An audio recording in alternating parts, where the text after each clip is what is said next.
श्रद्धांजलि देने के लिए हमारे यूथ कांग्रेस के राष्ट्रीय अध्यक्ष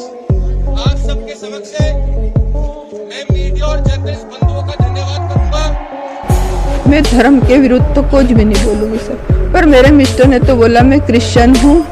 मैं ईसाई हूँ, मेरे को कलमा नहीं आती और मैं कलमा नहीं पढ़ सकता। दोस्तों, कश्मीर के पहलगाम में जो घटना हुई, इसमें बेकसूर लोगों की जान जाने के बाद पूरी दुनिया में आतंक के खिलाफ बड़े बड़े देश बात का साथ देते हुए नजर आ रहे हैं, क्योंकि इस घटना में सिर्फ अलग अलग राज्यों से घूमने के लिए आए हुए पर्यटकों की जान ही नहीं गई, बल्कि धर्म को इसकी मुख्य वजह माना जा रहा है, जिसमें बताया जा रहा है कि उन पर्यटकों से पहले उनका धर्म पूछा गया और जो मुस्लिम नहीं थे उन्हें ही निशाना बनाया गया, जिसमें एक मसीह विश्वासी सुशील नाथानियल भी थे और दोस्तों एक लोकल मुस्लिम भी था, लेकिन उसकी जान इन आतंकियों ने उसके धर्म के आधार पर नहीं बल्कि उसके द्वारा पर्यटकों का बचाव करने के कारण ली, क्योंकि बताया जा रहा है कि शायद आदिल हुसैन नाम के इस मुस्लिम लड़के ने उन आतंकियों को ऐसा करने से रोका था और उनकी बंदूक भी छीनने की कोशिश की थी, जिससे वह हिंदू और क्रिश्चियन पर्यटकों को बचा सके,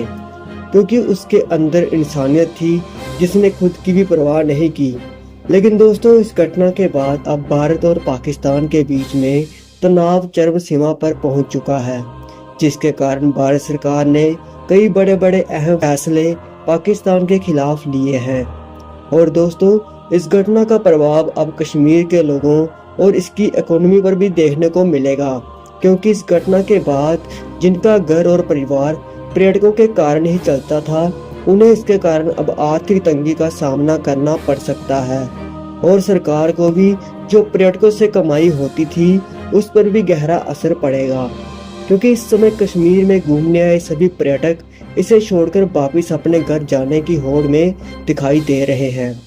और दोस्तों, इसी बीच देश के अलग अलग हिस्सों में इस घटना के खिलाफ आतंक के खिलाफ कैंडल मार्च भी निकाला जा रहा है और इस घटना की कड़ी निंदा की जा रही है, जिनमें भारत की राजधानी दिल्ली भी शामिल है, जहां पर लोगों ने इकट्ठा होकर इसके खिलाफ कैंडल मार्च रैली निकाली और इस घटना की कड़ी निंदा की, इसका कड़ा विरोध किया, जिसकी एक वीडियो क्लिप आइए मैं आपको दिखाता हूँ। जो आतंकवादियों द्वारा एक कायराना हमला किया गया और जिसमें भारतीयों की मौत हुई, हमारे नागरिकों की जान गई, उनको आज एक श्रद्धांजलि देने के लिए हमारे यूथ कांग्रेस के राष्ट्रीय अध्यक्ष आप सबके समक्ष मैं मीडिया और जर्नलिस्ट बंधुओं का धन्यवाद करूंगा और उसके साथ ही इस कार्यक्रम की रूपरेखा आपको मैं 10 सेकंड में बताऊंगा। मेरे बाद अध्यक्ष जी आप सबको संबोधित करेंगे और जो सामने का प्रांगण हमारा है।